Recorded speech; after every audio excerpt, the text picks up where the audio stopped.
Fala aí, galera, estamos começando mais um episódio do podcast. Estamos aqui com o nosso pastor Carlos. Uma grande alegria estar aqui no nosso último episódio da nossa primeira temporada aqui do podcast, onde gravamos com os pastores da nossa igreja, né? Eu sou o Guilherme, sou parte do grupo de jovens aqui da igreja e estou aqui com o Matheus.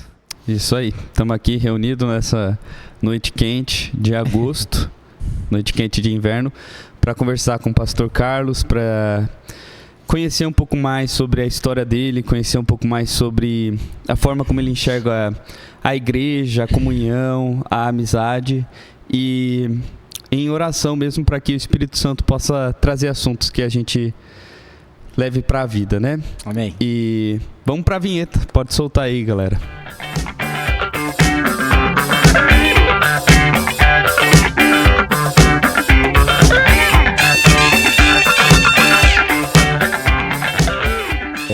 Daí, pastor, se você pudesse apresentar, falar seu nome, conhecer é casado... Nome completo? Não. Sei lá, você decide. Sabe que eu tenho uma liberdade de falar com algumas pessoas que podem me chamar de Carlos. Então, meu nome é Carlos. Uhum. Casado com Valdete. Casamos em 1990. Uhum. Já tem um tempinho, né? Já faz. Temos 3 filhos. Henrique, Que benção. que é o mais velho. Lucas, que vocês já conhecem, pertence à nossa comunidade. Uhum. E o Felipe, que mora também em Botucatu, mas frequenta uma outra comunidade. O Lucas, casado com a Lia, vocês conhecem. E meu primeiro netinho, que vocês também conhecem. Tiaguinho. Thiago. E o Felipe, casado com a Angélica. Uhum. O Henrique ainda não casou. Talvez a prioridade foi algumas coisas de estudo, enfim. Uhum. Mas nossos 3 filhos e nós. Eu e Valdete morávamos em São Paulo. De São Paulo, Caramba. nós mudamos para Paraná, Curitiba, uma época. De Curitiba nós mudamos para Sumaré. Sumaré nós voltamos para a cidade onde eu nasci, chamado Pirapora do Bom Jesus. Eu sou de lá. Uhum. Não me converti lá. Me converti em Santo Amaro, São Paulo. Santo Amaro. Eu fui de lá, hein? Você era Morei de lá? por lá, morei na Zona Sul. Zona Sul. Na verdade, minha família ela foi se mudando muito ao longo de São Paulo, mas moramos por lá. Eu tenho esse lance aí em casa. Também? Nós contamos quantas vezes nós já Eita. mudamos. Eu tô profissional já na mudança. É isso aí. Tô Os profissional. móveis nós de casa já não aguentam mais. Ainda vamos mudar de novo. Inclusive, verdade. mudei. Foi ontem, mudei ontem. Então, Aí, vamos mudar semana que vem. coisa. Olha que legal. Só Olha Se que legal. precisar quem de sabe. ajuda, tamo aí, viu? Beleza. Tamo aí. Que legal. Quando eu fui para casa da minha tia, a trabalho na Zona Sul, eu morei perto do autódromo, Interlagos, cidade de Dutra, e trabalhava ali em Santo Amaro, perto da estátua Borba Gata. É bem conhecido esse lance. E lá eu me converti. Jesus falou comigo. O lance da minha conversão é até interessante. A maioria não sabe, eu não fico divulgando isso, também não interessa muito. Na casa com os primos, tios, eles frequentavam a igreja, a Primeira Batista de Interlagos. Eles estavam sempre em reuniões caseiras. E eu tinha minha vida normal, de qualquer garoto por aí. Eu fui uma vez com eles, mas não senti nada no coração. Eu acredito que esta época eles já estavam orando intensamente pela minha vida. Uhum. Aí aconteceu de ter... Eu não sei se vocês já ouviram falar de Rock in Rio. Eu acho que já. já. Sim. Então isso aí é antigo. E teve um Rock São Paulo, numa época lá atrás, Rock São 1984, 85. Uhum. E foi em Interlagos. E nesse dia eu fui até lá pra ver o que ia rolar lá. E tava tendo um pessoal tocando, nem lembro direito. Mas aquele dia eu tive a sensação de que aquilo já não tava legal. Não sei, não preencheu. Ficou um negócio meio vazio, meio esquisito. Caramba. E a moçada lá rolando o que vocês possam estar pensando que tava rolando. Tava mesmo. No meio Rock. do show? É. Nossa. Aí eu falei assim, pô, que negócio meio sem graça, sem sabor, não sei, tô perdido. Aham. E eu saí dali, era um domingo. E eu fui voltando para casa, não tinha ninguém. Eles estavam na igreja. E eu fui na igreja. Fiquei lá atrás esperando eles saírem. E aquele dia Jesus falou no meu coração. Nossa. Foi um negócio assim meio legal. E esse pessoal era da sua família? Minha tia, irmão do meu pai. Mas já viúva, morava com os meus primos. seu pai e sua mãe não eram cristãos, assim? Não, a minha mãe faleceu, eu tinha 14 anos de idade. Entendi. Aí meu pai também... Também não era? Não.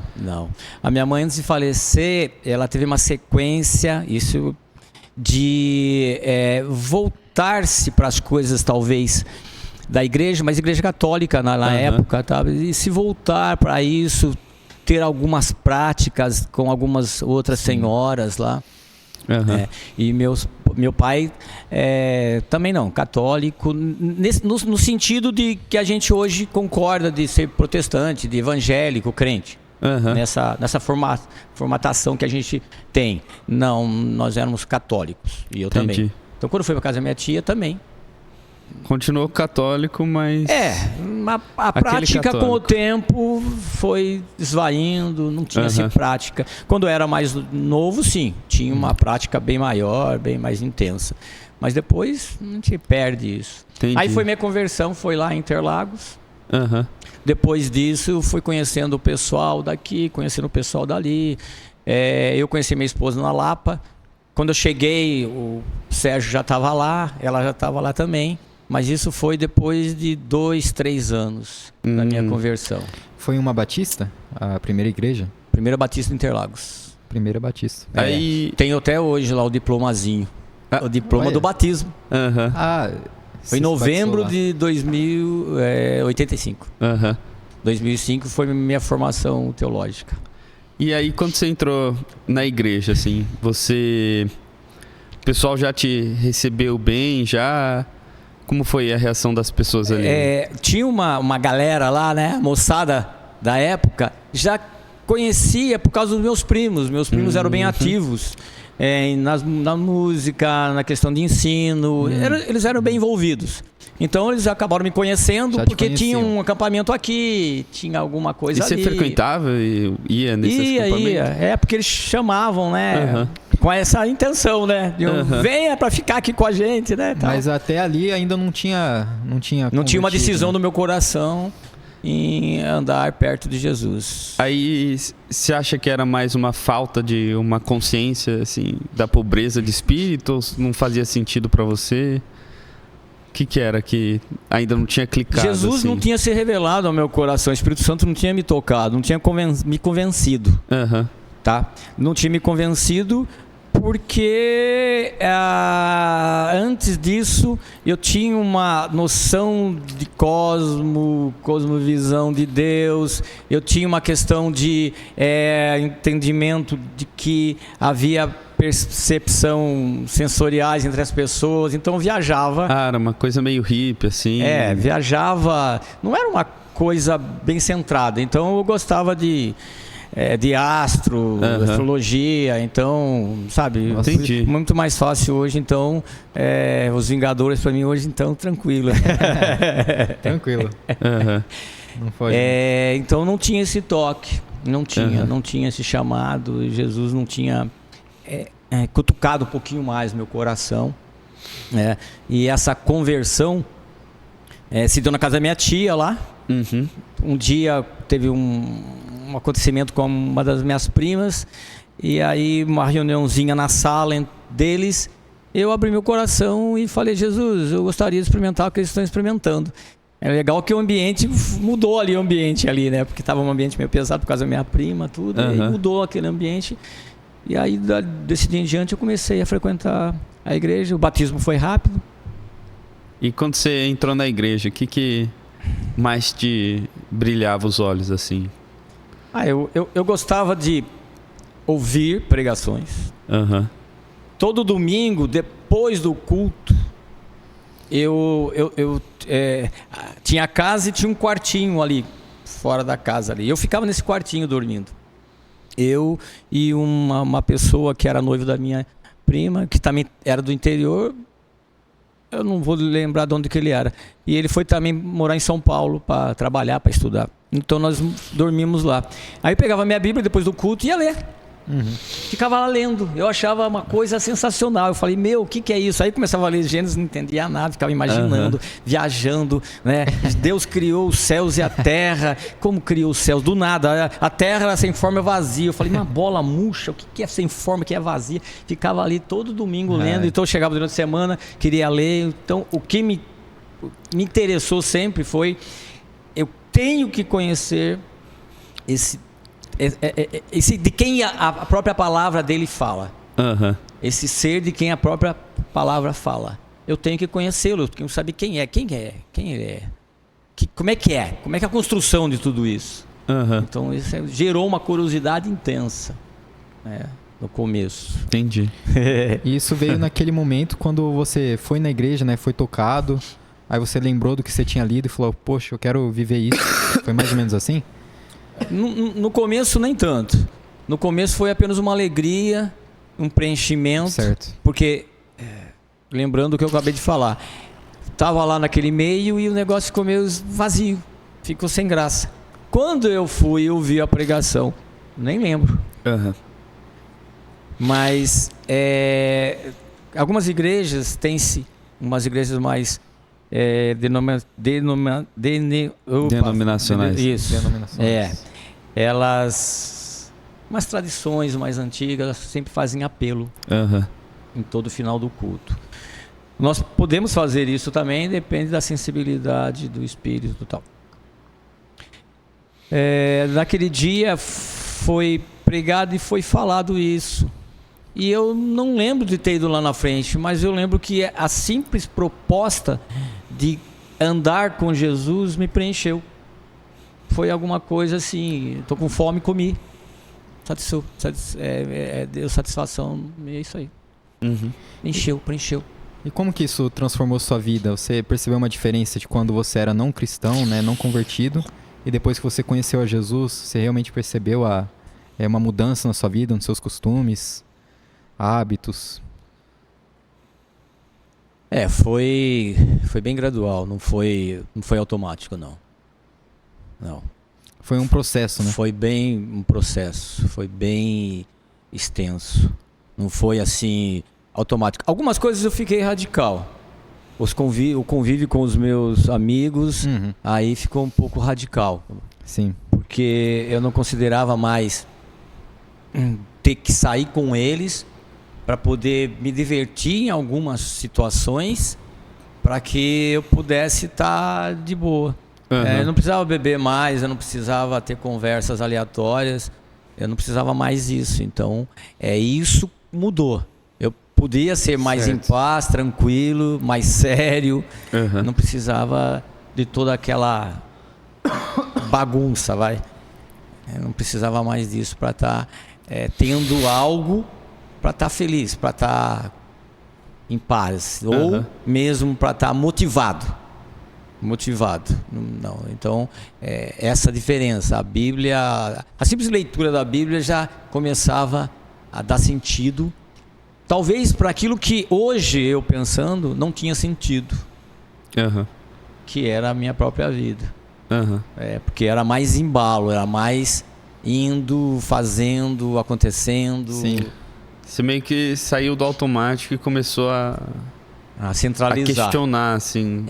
A centralizar. Eu preciso me mover, eu preciso saber o porquê da vida, onde está a vida, o que é a vida, onde eu tô, sabe? Não ficar aquelas suposições ou interrogações.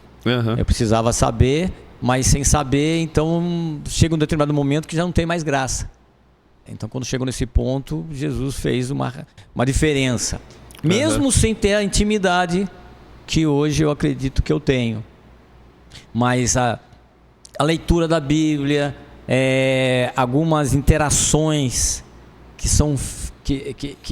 no começo eram feitas, saídas para fazer visitas.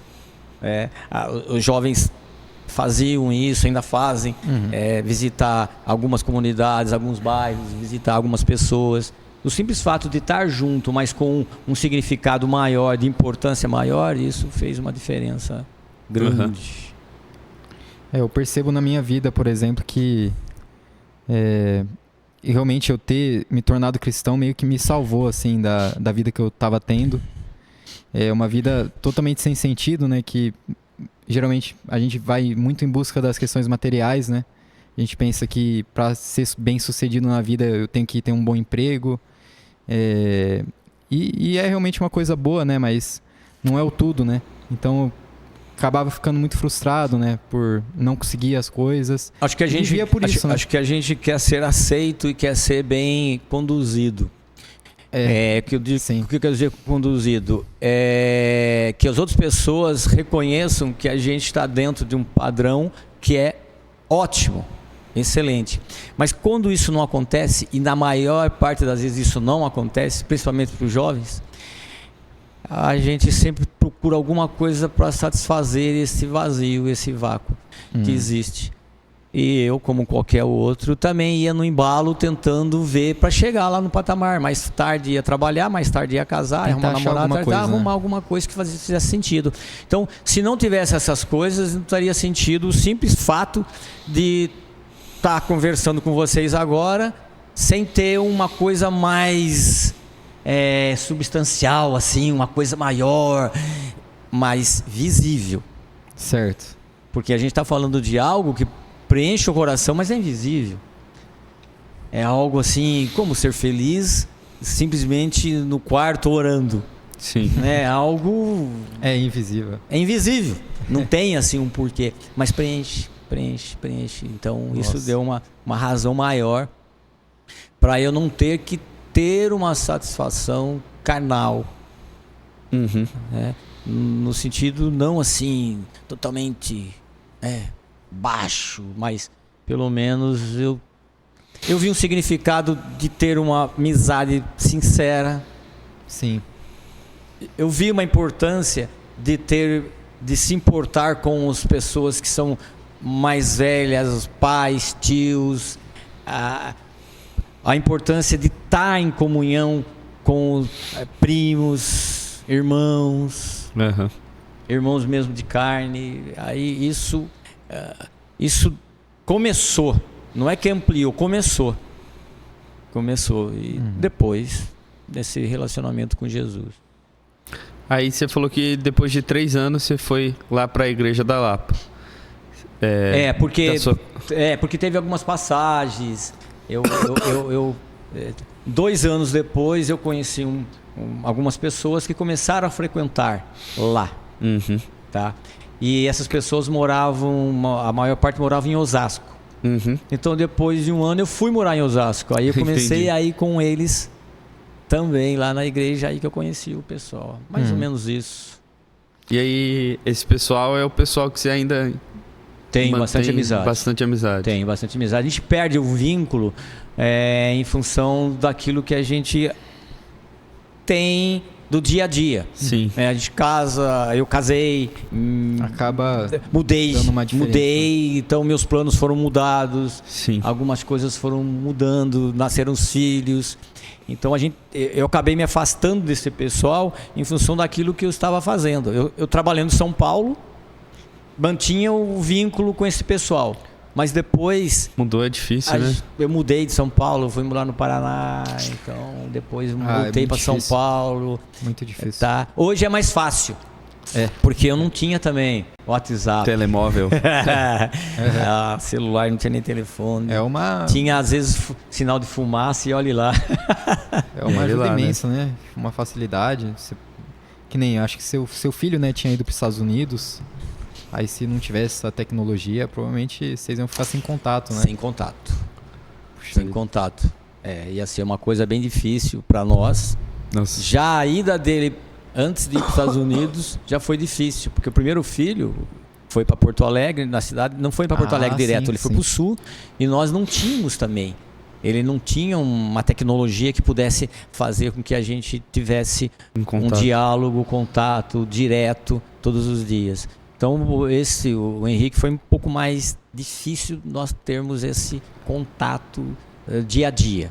Aham. Com o Lucas já foi um pouco mais fácil, né? E no fim o Felipe também não saiu de casa para poder ir para outra cidade, então ficou mais fácil, mas foi mais complicadinho. Eram outras épocas. Né? É diferente, né? Essa igreja da Lapa, ela é não denominacional? Tem uma denominação? Igreja Bíblica Evangélica. Bíblica evangélica. Depois ficou da comunhão. Então a Igreja Bíblica Evangélica ficou como algumas pessoas que saíram de lá. Depois foram mudando os nomes. A Bíblica da Paz, que é bem reconhecida em São Paulo, Sim. o pastor, inicialmente ele foi para lá, mas depois de um tempo, saindo de lá, começou o Carisma também, é outro. Aqui também, a Bíblica de Butucatu. Nossa, é tudo meio Ah, é. ligado, assim. Caramba. Todos ligados. Que legal. Todos ligados. Nossa. E tem algumas outras, eu tenho que lembrar e citar, Aham. que algumas pessoas que estavam lá ligados, inicialmente, o pastor saiu da quadrangular e começou a Bíblica. Entendi. Nossa, eu não Legal, sabia Eu disso não aí. sabia também. São pessoas que têm ligações, né? Aham. Eu não sei se o Sérgio vai lembrar, mas a Valdete lembra desse pessoal que eu acabei citando aí rapidinho, dessas igrejas, do pessoal solteiro. A gente tem foto deles. Aham.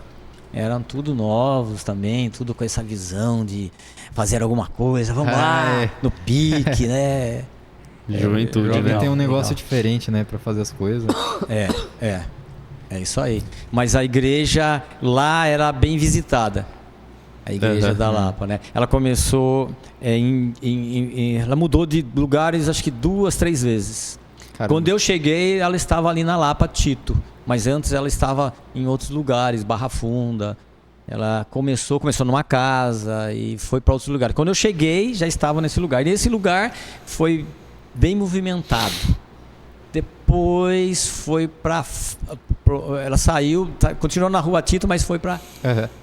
o outro lado da prédio. calçada. Aham. Hoje é outros pastores, ou são outros pastores. Aham. Diferente. E como foi o seu processo pra se tornar um pastor, indo pra Lapa ali? Como é que foi seu... Quando eu cheguei lá, eu procurei um pessoal que tinha um grupo de jovens. E eles já tinham um contato bem grande entre eles. E tinha assim uma reunião que era antes do culto.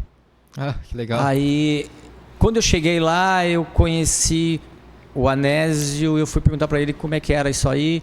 E ele falou, nós temos alguns grupos, e se quer fazer parte, ele pegou o telefone e ligou para uma pessoa que fazia, era o culto tinha 2 cultos, das 5 e das 7. Inicialmente não tinha das 5, mas depois ficou o culto das 5 e depois 2 das cultos 7. seguidos? Aí, Caraca. no culto das 5 a gente fazia reunião. Aham. Aí a gente chamava até de discipulado isso, mas era uma reunião, enfim, Era durante o primeiro culto? durante o primeiro culto. Aí vocês Aí ficavam saía fora dali, da igreja. ficava ali perto. Ficava ali perto. Ficava dentro da igreja, mas Não era no era templo. porta fechada. Como Era fosse aqui a casa lá. isso mesmo. E aí comecei a conhecer o pessoal, e o pessoal saía para fazer as coisas e eu no pique, eu quero saber como é Aham. que é. Meu interesse é visualizar o que a igreja tem, o que a igreja é.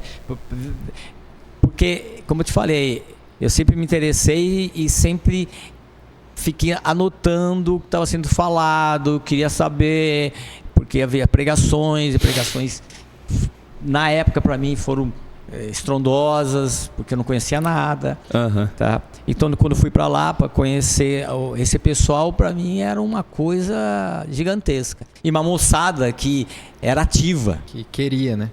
eram bem ativos. Nossa. Tá? Então saíam, vai ter uma reunião no centro da cidade, vai ter uma pregação lá, eles tocavam, pregavam. Vamos fazer um evangelismo em tal lugar, vamos subir a serra, vamos ter um piquenique entre nós. Então era uma coisa bem ativa. Eram quantas pessoas? Cara, Era gente? era gente. Muita gente? Caramba, Puxa vida. Era gente. que legal. Os 2 cultos eram cheios. E sábado tinha um culto. Não, mas aí o- a moçada. O dos jovens. Esse moçada. grupo de jovens eram... o grupo que eu participei tinha lá. Que tinha-se grupos e os outros grupos. Tinha lá, vamos pensar. 15 jovens, pessoas. 15 jovens. Que não dava para espalhar mais. Aham. Tá. Ótima pergunta, inclusive. Legal. E aí, depois foi sendo feito outros grupos, que saíam, pessoal, chegava outro, saía outro pessoal, chegava outro, saía. E aí foram montando outros grupos. Era todo mundo lá da igreja da Lapa? Ou vinha gente de fora também? Vinha gente já convertidos, mas ficavam lá. Aham. Então os grupos eram só de pessoas que frequentavam lá. E como que era a faixa etária, mais ou menos, do grupo? Tinha uma diferença muito grande? Não, de 16 para cima. 16 pra cima. 16 para cima. Aí não tem um limite, ou tem? O pessoal de 26, 27 Ixi, já não era mais. Fora já. Já ia não pra era fora mais. Putz. Já não, com esse grupo. Aham. Com esse grupo. Mas não tinha um líder ou era uma coisa Tinha. horizontal, assim? Não, tinha. Aham. Tinha líderes, né? Tinha líderes, então entre eles, 1, 2, 3, sempre tinha, né? Sempre tinha um pastor, Aham. que era um pastor que acabava direcionando grupos, que faziam esses grupos. Depois que essas pessoas começaram a sair, e aí começou a montar outros grupos, mas por afinidade. Aham. Tá? Então, vamos lá, vamos só dar um exemplo, né? O Sérgio pertencia a um grupo de amigos que tinha uma certa localidade, também era mais fácil isso, Sim. e por afinidade. Aí eu fazia parte de um outro grupo, Aham. que às vezes não moravam perto, mas tinha uma outra afinidade. Aí tinha um outro grupo que já eram pessoas mais velhas, mas eram jovens, mas eram pessoas mais velhas. E tinha casado, mas por afinidade faziam parte de outro grupo. Todos nós nos encontrávamos na igreja. Aí ia ter um evento. A gente se misturava, havia uma mescla, mas se houvesse uma reunião durante a semana, ou vamos fazer um acampamento de férias, um acampamento de carnaval, ou alguma coisa assim, às vezes separava, às vezes. Quando o pastor falava assim, vai ter um acampamento, aí mesclava todo mundo. Todo mundo. Entendi. Legal. Então começou como uma dinâmica da igreja e depois se tornou uma coisa meio por afinidade, assim. Entendi. Isso depois com o tempo. Até que chegou um ponto que estabeleceu-se também, olha, vamos formar grupos de discipulado. Aí formou-se grupos já organizados. Entendi. Organizado, ó. Pegou-se umas 10 pessoas, chamou essas 10 pessoas jovens. É isso aí. É tipo um JVJ? Jeito jovem. Jeito jovem. Jeito jovem de viver. Isso aí. Mas era tipo um JVJ? Como que vocês faziam? Não, tinha uma apostila. Tinha uma apostila também. Tinha uma apostila. Seguia-se essa apostila. Aham. Mas era a apostila montada pela liderança, pela igreja. Entendi. Era uma coisa mais flexível. E aí, existia outros movimentos de jovens que vocês também iam ou era uma coisa mais, tipo, só a igreja da Lapa, assim? Cara, falou que ia ter vou chutar um cara mais velho. O Jimmy Swaggart vai estar no Morumbi. Moçada ia. Uhum. Da hora, cara. Ele vai ter fala aí, sei lá, Cats Barnea na minha época lá, Oficina G3. O pessoal ia. Bom, mas é que São Paulo também tinha muito mais... O movimento é maior. né? Era um movimento que era... lá tem muita coisa. Era o centro, né? Sim. Entendi. Sabe? Então, se nós quiséssemos, pensássemos, né? Sábado vai ter culto, mas a gente não tá afim de ir da igreja no culto. Vamos para um determinado lugar que vai ter alguém falando, pregando, cantando. Tava todo mundo lá, enchia, o pessoal ia. Legal. E aí então você começou a ser discipulado lá, mas quando que você foi ordenado pastor, chegou a liderar uma igreja também? Como pastor? Nossa, mas calma aí, Gui. Chefe aí, não sei. Pastor-chefe. Nem sei se tem essa. Nós estávamos lá, né? Aí houve alguns entraves dentro da igreja. Aí nessa separação nós fomos para não em função do que aconteceu, mas por convites, nós fomos para o Paraná, ficamos numa casa de acolhimento. Hoje eu falo acolhimento, mas a gente tratava com crianças, tá? Eu e a Valdete, junto com o pessoal. Eles eram sustentados por um pessoal americano, Então tinha uma americana casada com um brasileiro, hoje eles moram nos Estados Unidos, eles eram sustentados. Aí nos chamaram, convidaram e nós ficamos lá, tá? Araucária era a cidade. Então nós nos distanciamos de uma certa forma da igreja. E aí começou esse lance meu de ir para uma cidade, de repente lá houve um convite para que eu fizesse a teologia numa determinada faculdade, por uma determinada igreja, tá? Que não era ligado a nós. Opa, e nem esse lugar, mas nós começamos a frequentar essa igreja, tá? E aí demorou alguns meses, eles perguntaram se eu não queria fazer e tal, mas eu não fiz. Por quê? Em 88, 89 eu comecei a fazer teologia em Betel do Ensino Superior, da Assembleia de Deus Ipiranga, no centro da cidade de São Paulo. Mas não terminei, porque em 90 eu casei, e aí eu comecei a fazer outras coisas, e aí não terminei. Quando nós voltamos a ficar mais perto de São Paulo, tá? Em 80 Sumaré, né? e pouco, isso. Nós voltamos para Sumaré. Datas eu sou ruim para dedéu. Tranquilo. Preciso da minha secretária do meu lado, ela sabe certinho das coisas. E eu dou graças a Deus porque aí unifica e facilita. Eu não sou prepotente numa hora dessa com a minha esposa, porque eu fico olhando, pedindo que ela me ajude, pelo amor de Deus, me ajude. Eu sou totalmente dependente nessa hora, e hoje isso é bom demais ser assim. Aí nessa de voltar, nós fomos para Sumaré, houve um contato de volta com esse pessoal lá da Tito. Aliás, nós nunca perdemos contato, mas não era uma coisa tão íntimo, mais, né? Forte, mais íntima. Voltamos a ter, depois nós mudamos para Pirapora. Em Pirapora, o Eduardo, daqui da Bíblica, pastor Eduardo, me contatou e foi perguntando se eu não poderia estar me envolvendo de novo, porque em Itatinga eles começaram um trabalho. E aí, estou falando bem rapidinho. Precisava de alguém lá. Falei, tá bom. Mas eu estava em Sumaré. Voltei para São Paulo para conversar com o pessoal de São Paulo. Nesse processo demorou 1 ano. Nós viemos morar em Pirapora. E em Pirapora começou o processo dessa minha separação. Tá? Em 2002 nós mudamos para Itatinga.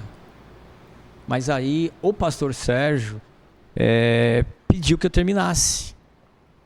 O que eu comecei em 89, o curso 88, lá de 89, o curso de teologia não tinha terminado, cara. Não tinha terminado. Eita, ele pediu para você? Ele pediu. Caramba. Aí eu terminei. Então teve minha ordenação em 2005. Na minha ordenação, o pastor Shed, ele estava na mesa lá, porque chamaram ele para conversar. O Eduardo Xixa também estava, o Sérgio. E eu ouvi algumas perguntas assim rápidas. Então depois disso, marcou-se o dia, a data da minha ordenação, e aí aconteceu isso. Que então legal. É uma coisa assim, eu tinha experiência? Quando eu fui para Itatinga, eu achava que eu tinha experiência, porque nós ficamos nesse lugar tomando conta lá no Paraná. Todos os lugares que nós passamos, as cidades que nós passamos, eu me envolvi com a igreja. E demorava-se pouco tempo para que a gente se envolvesse fazendo alguma coisa na igreja. Tá? Tanto eu quanto a Valdete. Certo. Então isso vai dando um pique, vai dando alguma coisa que a gente acredita.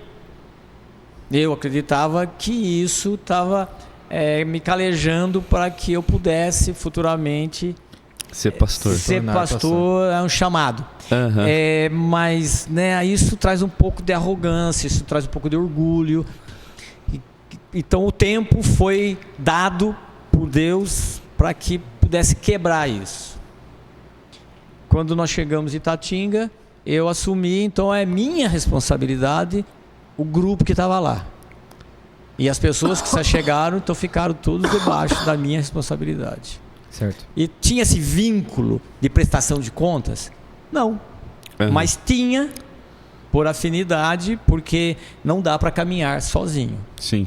Não dá. Ah, sim. Isso lá com o pessoal da Itatinga? Itatinga. Certo. Itatinga. Mas eu tinha o vínculo com o pessoal de Botucatu. Aham. E com o pessoal de São Paulo.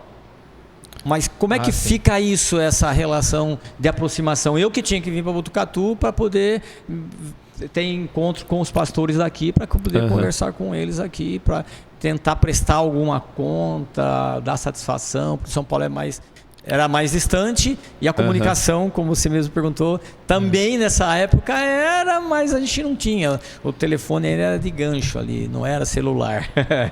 Vocês faziam pelo telefone mesmo, pra ir conversando. Para ir conversando. Tinha-se já alguma coisa de internet depois de um tempo, mas eu não tinha as ferramentas necessárias, não tinha equipamento necessário. Aí, você está falando, né? Essa questão da proximidade física influencia então bastante nessa questão de intimidade, de unidade, você acha? Total certeza.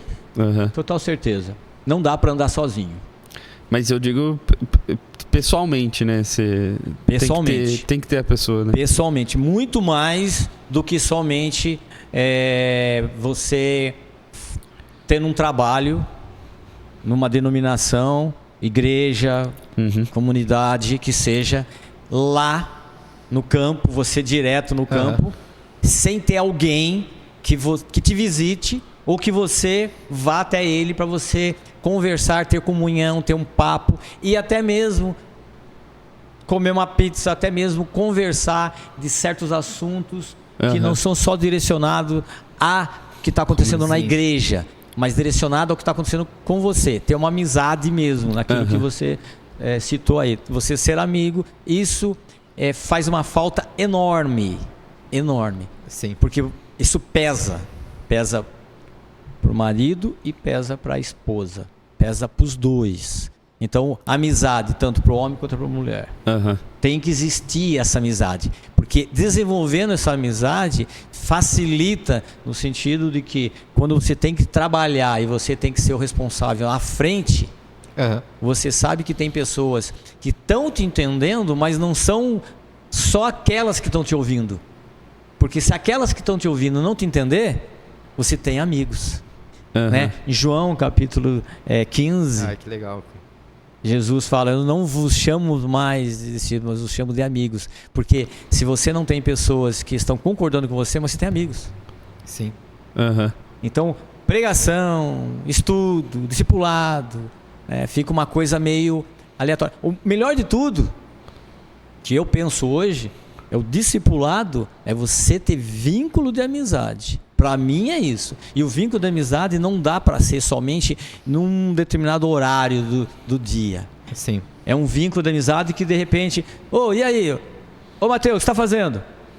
Pô, cara, eu estou trabalhando aqui, que hora você vai parar? Vou parar às 5 da tarde. Legal, cara. Seguinte, vou passar aí para a gente tomar um café. Isso aí. Aí chega lá, conversa. Ou tá passando um carro aí na tua casa... Gui, vai passar aí uns 4 aí, vão te pegar, a gente vai sair ou combinar antes. É isso aí que vocês fazem, entendeu? Mas chega-se num nível de adulto, ou chega num nível de mais velho...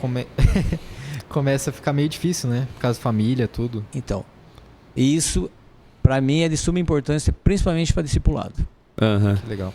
E... Não fica aquela coisa só no papel ali, você responder, mas aí interagir. E a amizade no nível que eu conheço hoje, que tem alguns pastores, que quem comanda a agenda dele não é ele. Não é ele. São as pessoas que estão abaixo dele. E chegam e falam para ele: não é viável que você vá a este lugar. Porque estão preocupados com a vida dele. Então o nível de amizade é de preocupação, vai além de simplesmente saber da vida, vai a questão de se preocupar. Desejar o melhor, né?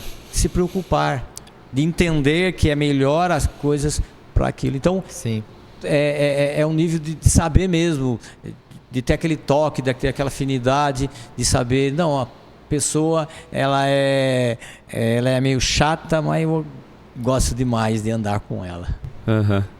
Porque ele é meu amigo. E E aí me vem uma pergunta, né? Tipo, alguém que é mais novo ou alguém que entrou na igreja agora. E aí meio que não tem ainda uma amizade. Porque uma amizade se constrói com o tempo, né?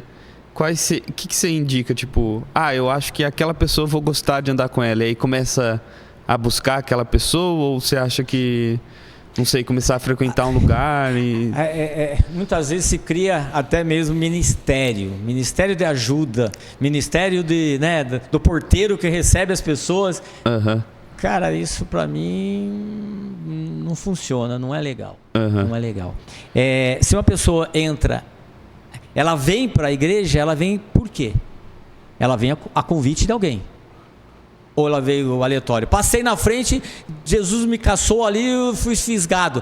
No avivamento, em alguns avivamentos na história, conta-se que as pessoas estavam, por exemplo, na esquina daqui, houve um chacoalhão no coração, a pessoa não conseguia, ela foi como se arrastado na igreja. Uhum. É diferente. Caramba. Mas hoje, você veio para cá porque alguém te convidou. Esse alguém tem que continuar a amizade contigo. Uhum.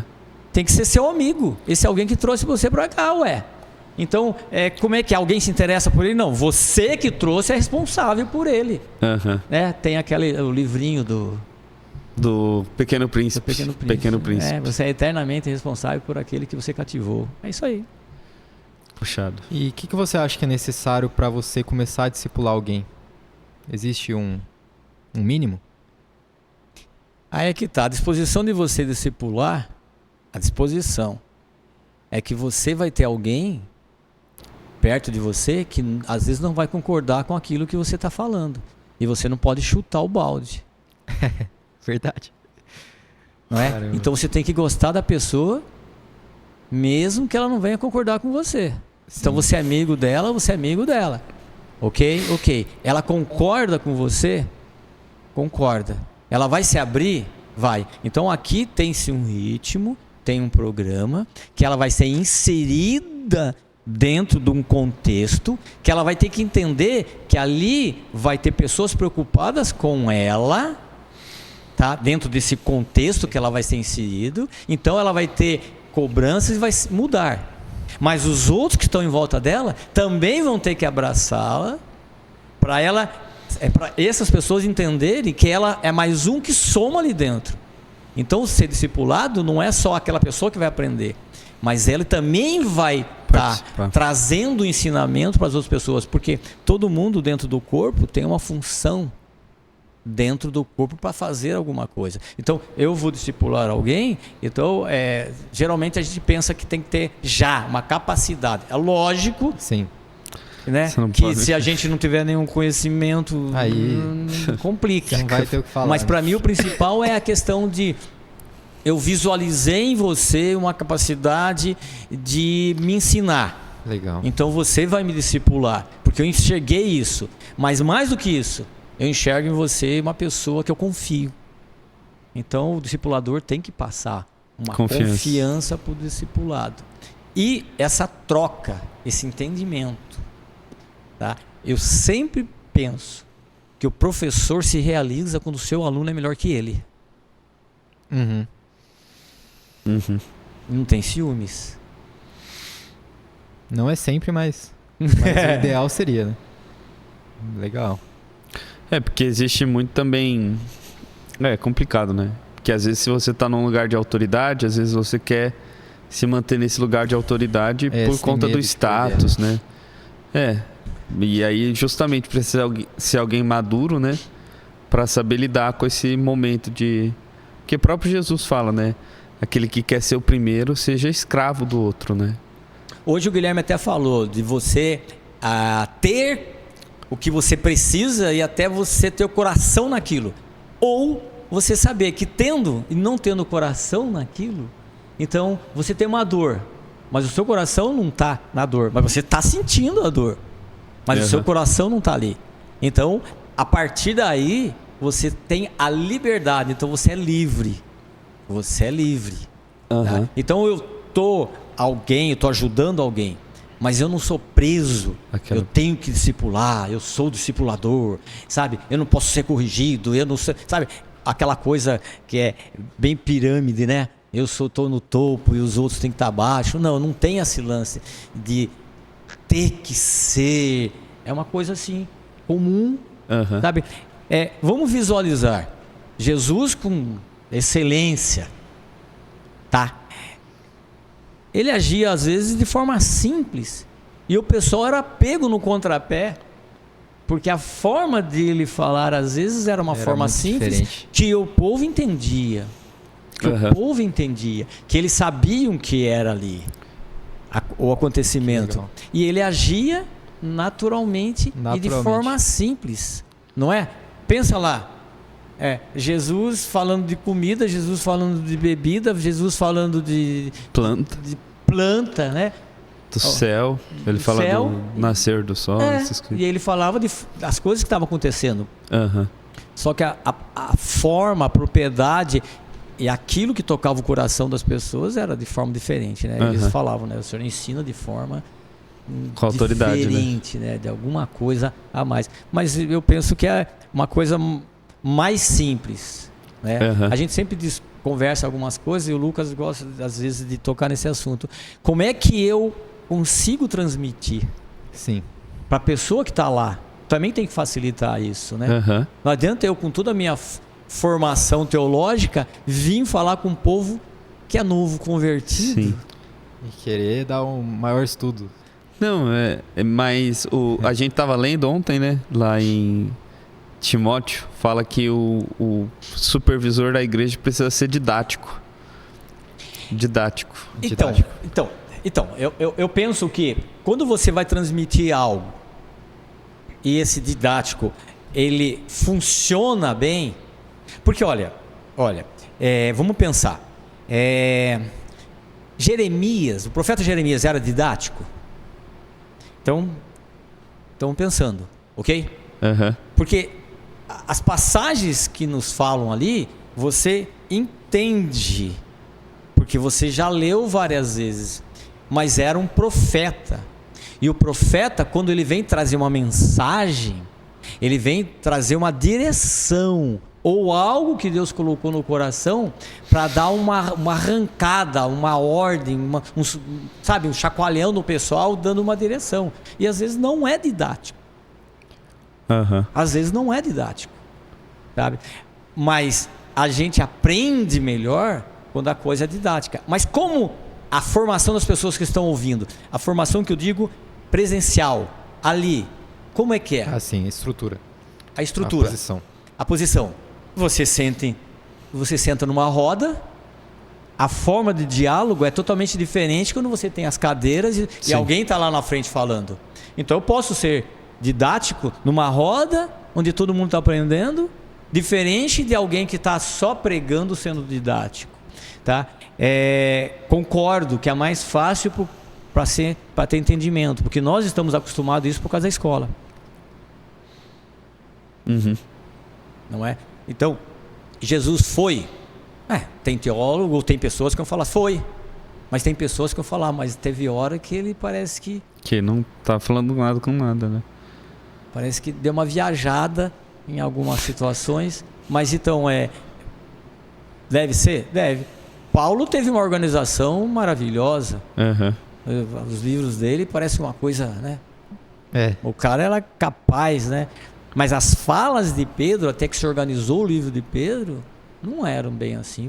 Até mesmo porque ele não tinha todo o conhecimento. Caramba, e eu gosto mais da escrita de Pedro. Então.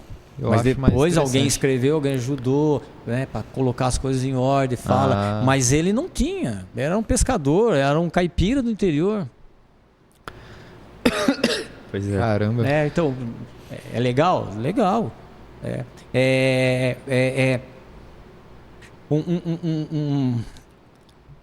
Um homem foi considerado profeta, apóstolo. O nome dele é Smith Wigglesworth, tá? Enfim. E ele profetizou na vida David Duplessis, que foi o único homem que entrou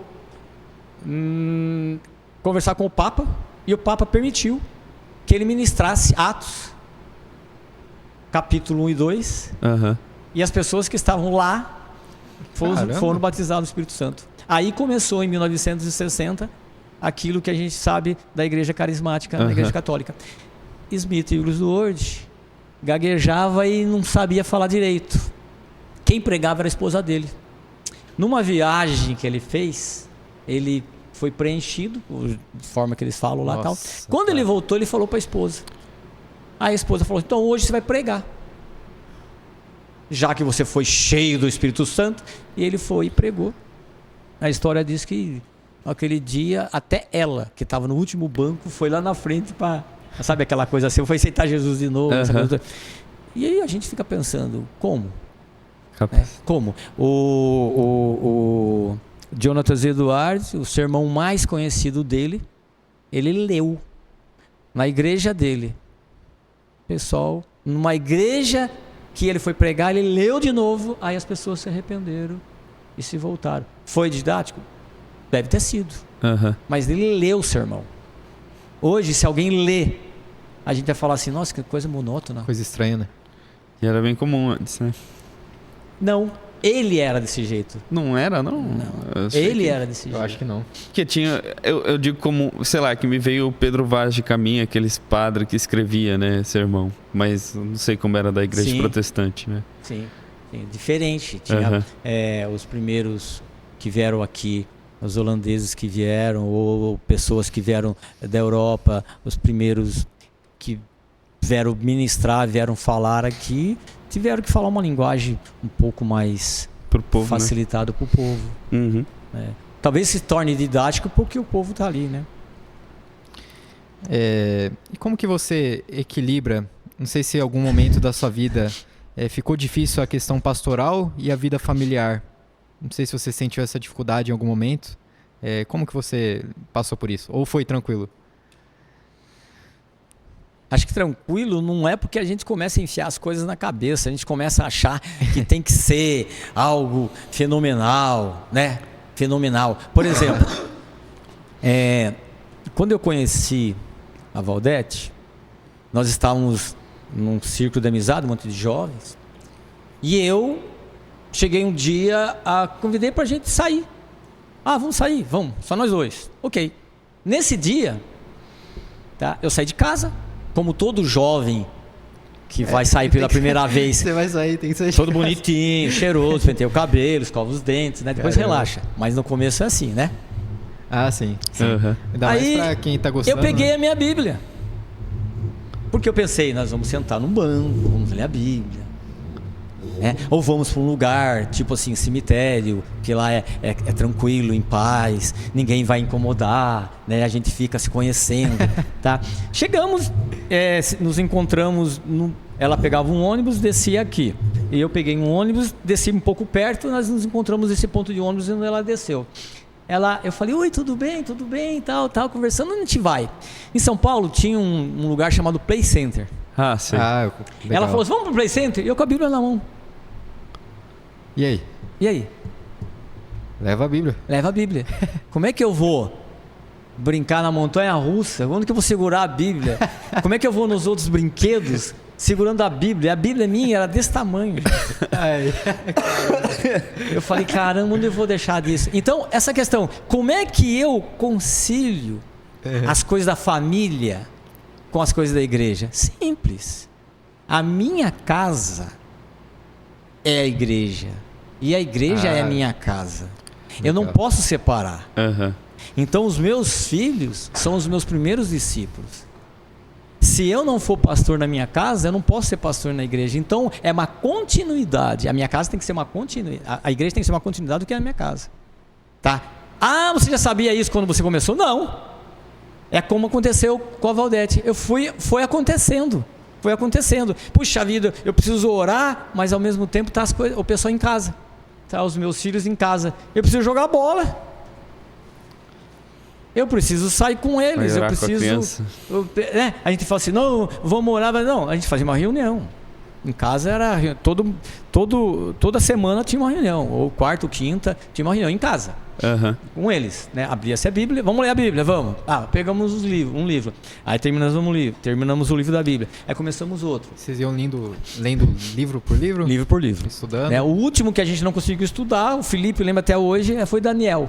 Parou no metade do caminho lá, né? E isso vai acontecendo desde pequenininho. Tem cenas, nossa, icônicas, hilárias, que a gente até hoje lembra e dá risada, né? Porque eu questionava. Tem certas coisas. Teve uma vez que meu cunhado e minha irmã estavam em casa, eles escutando nós, e estavam os 3 sentados, eu e a Valdete, e eu peguei a Bíblia e fui falar do tabernáculo, e eu falei, olha, do tabernáculo tem a mesa onde coloca os pães e... que tinha mais... Vocês sabem? Ixi. Tinha os pães e tinha o óleo, sei lá. Não, óleo no candelabro. Então tinha um pouco de incenso ali, tinha algumas coisas em cima da mesa. Chutar é o incenso também tinha ali em cima. Mas enfim, aí eu falava, tem pão. Aí o Felipe, com leite? Um café com leite, porque na cabeça dele o que tem em cima da mesa? O que é um pão? Pão é com leite, cafezinho. É para se alimentar. Então a gente lembra isso e dá risada, porque eu queria fazer aquela coisa, né? Eles têm que aprender a Bíblia, aquela coisa assim meio rígida, meio dura. Sim. E eles... Mas eles não entendem, né? A princípio. Mas quem falou que os membros da igreja também entendem a princípio? É meio que por repetição, né? Então, tem que mas aí falar na língua deles às vezes, né? Tem que falar na língua deles, lógico. Mas assim também, eu acho que Jesus fazia isso. Pegava os judeus, trazia os judeus e falava com eles, não é?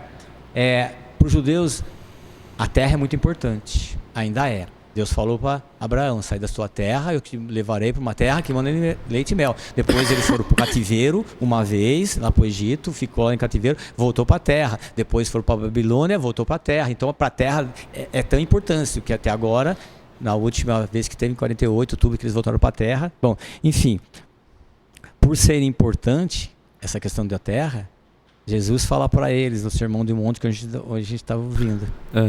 Vocês que são pobres, porque eles não tinham terra. Vocês são bem-aventurados. Vocês que são menosprezados, vocês são... herdarão a terra. Depois ele fala de herdarão, mas antes ele fala da alegria, da pobreza que eles eram, que eles tinham, que eles eram menosprezados. Então, desse contexto, hoje fica mais fácil em casa e a igreja. Mas é tão corrido? A gente faz ficar corrido. Quem faz ficar corrido? O líder. Porque ele centraliza nele. Tudo ele tem que ficar sabendo. E separa as coisas também, né? Pensa que a igreja é uma coisa e família é outra coisa, né? Aí acho que acaba se tornando o maior problema. Também, não digo o maior problema, mas também é um problema dentro da situação, né? Em casa eu posso ser do jeito que eu sou, na igreja não. Tem que mudar. Aí, em casa eu relaxo, sou qualquer coisa, assisto qualquer coisa, ouço qualquer coisa. Na igreja eu sou mais certinho, mais polido no que vou falar, né? Fico um pouco, né, politicamente correto ali dentro e tal. Né? Em casa eu já sorto as frangas, então não fica uma coisa assim. E aí, então, o que eu sou? Sou um falso incoerente, né? Cristão que bota a máscara para ir na igreja, uma carapuça, que eu chego na igreja tudo bonitinho, tudo certinho, né? Então a gente sabe de um monte de histórias que isso acontece, mas nós fazemos isso. Fazemos isso, né? E é então, difícil sair disso. É difícil sair disso. Difícil. Então a melhor coisa é se deixar desencanar, quebrar, né? E não ficar bravo com aqueles que nos quebram. Por isso a intimidade da amizade, que alguém te conhece sabendo quem você é, né? E esse de uma forma mais tranquila. Em casa, a Valdete é bem mais pé no chão. E eu sou mais sonhador. Então, quando o negócio começa a ir muito pro ar, ela fica quieta. Foi. Aí, puxa a linha do pipa. É interessante isso. Bem, galera, depois da pausa aí técnica, do cafezinho biológica, estamos de volta aí para finalizar nosso podcast. E o cafezinho tá bom, hein? Cafezinho de Com toques de gourmet. tangerina. Como é que é? Tangerina? 100% arábica. 100% arábica. Nota mais de 80 lá. Não foi pra vocês outros, não. Mas é isso, então. Foi muito boa a conversa, né? Foi boa a conversa. Eu agradeço. Eu que agradeço, até esqueci de agradecê-los inicialmente. Uhum. Agradecer vocês dois que estão na mesa. Tem mais alguns outros irmãos que estão ali atrás. E agradecer também a igreja aqui, que nos receberam. Uhum. Essa igreja, desde o momento que nós chegamos, essa comunidade nos abraçou. Tá? Começou talvez com alguns poucos que são líderes ainda hoje, mas a sequência vem vindo. Uhum. Desencadeou algo no coração daqueles que se achegaram e estão aqui, de abraçar aqueles que estão chegando. E eu sou talvez mais novo dos mais velhos, né? Uhum. Que chegou aqui e aí fomos abraçados, se sentimos em casa. Muito obrigado, eu agradeço de coração. Esse aqui é o coração. Coraçãozinho, né? Japonês, coreano. É? Coração coreano. É porque hoje mudou esses negócios aí. Eu ainda vou nos emojis lá, mando joinha, essa coisa toda. É isso aí. Beleza. Então, foi muito boa a conversa. A gente até estava falando aqui no off, né, enquanto não estava gravando, que queria que fosse mais tempo, né? Tem muito assunto para entrar, mas que, apesar de tudo, Deus falou o que tinha que falar, acredito eu, né, nesse tempo. Que bom. E foi realmente, entramos em assuntos bem profundos, acho que foi muito bom. Falamos sobre amizade, sobre sentido da vida, né? Falamos sobre família, né? Sobre coerência, tanto na igreja quanto na nossa vida particular, né? Uhum. Bate muito que a gente estava conversando também, então muito legal. Isso é muito bom. Então, são os últimos minutos aí da nossa temporada, da primeira temporada, e você teve a honra de finalizá-la. Obrigado. Tem alguma coisa, legal. Recado aí que queira dar, que a gente não chegou a tocar, assim? Não, ok. Eu acho que tem, como vocês mesmos falaram, tem bastante assunto, mas é isso, eu acho de coração. Uhum. Agradecimento mesmo. Que legal. A postura de vocês é a postura que eu digo que vocês estão no caminho. Amém. Vocês estão no caminho. Uma postura livre, de coração voltado para as coisas de Deus. Uhum. Já conversei com você a respeito disso, e eu sempre bato na tecla com algumas pessoas. Se aprofunde mais em desejar conhecer aquele que escreveu o livro, que é o Espírito Santo. Se aprofunde mais em conhecer a pessoa de Jesus, desenvolvendo uma amizade, naquele relacionamento de vocês se permitirem que ele saiba qual é o cheiro que você gosta e qual o cheiro que ele gosta. Sabe? Davi fez um tabernáculo dizendo assim: se eu tenho uma casa de cedro, porque naquela época as casas eram de pedra, então só tinha casa de cedro quem era rei pomposo. Por que meu Deus está vivendo numa cabaninha ali do lado, que era aquela de Moisés antiga? E ele tinha um coração. E aí Deus no fim fala assim: pô, eu nunca falei para ninguém que eu queria uma casa, eu queria um templo. Ele deu algo para Moisés. Então Davi falou assim: se eu moro, aquele que é meu melhor amigo também tem que morar numa coisa melhor. Então essa coisa de conhecer o teu melhor amigo, então conhecer Jesus e dar liberdade para o Pai mudar o coração. Eu acho que isso é Amém. muito legal. Amém. Sem leitura não dá. Leiam mais a Bíblia. Sempre. E todos esses episódios do podcast foram muito importantes para a gente aprender. E creio que chegamos no nosso objetivo. A igreja teve a oportunidade de ouvir vocês falando, né, sobre diversos assuntos muito profundos. E acho que é isso. Eu vou orar agora agradecendo. Amém. E assim a gente termina a nossa primeira temporada do podcast Bethesda. Senhor Jesus, eu te agradeço, Senhor, por todas as pessoas que fizeram parte desse projeto, que dedicaram seu tempo, Senhor, para poder estar aqui e que para poder, Senhor, produzir essas coisas que ficarão, Senhor, na nossa memória, que ficarão no YouTube, Senhor, e que serão instrumentos, Senhor, para levar Tua palavra, Senhor. Eu te agradeço por isso, Deus. E eu peço que o Senhor continue falando conosco, Senhor, e através de nós, Senhor, para outras pessoas. Que a gente possa colocar isso em prática, Senhor. Que a gente possa discipular, que a gente possa ter amizades verdadeiras, Senhor.